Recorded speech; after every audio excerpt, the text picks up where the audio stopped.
মই দেখিছোঁ যে যদি ভালকৈ আমাৰ নতুন পুৰণি সকলো সঁচা অৰ্থত সাহিত্যানুৰাগী ওলাই নাহে,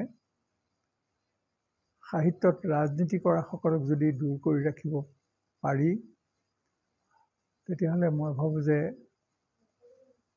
এজন প্ৰকৃত সাহিত্যিকক এই সাহিত্য সভাৰ সভাপতি পদলৈ আনিব লাগে।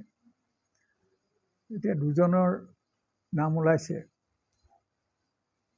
এজন হ'ল ভাষাতত্ত্ব, সাহিত্যতত্ত্ব, এই দুয়োটাতে সমান অধিকাৰ থকা আৰু কবিও, প্ৰাবন্ধিক, অসম সাহিত্য সভাৰ এসময়ৰ প্ৰধান সম্পাদক আৰু মিচিং সাহিত্য সভাৰো এসময়ৰ সভাপতি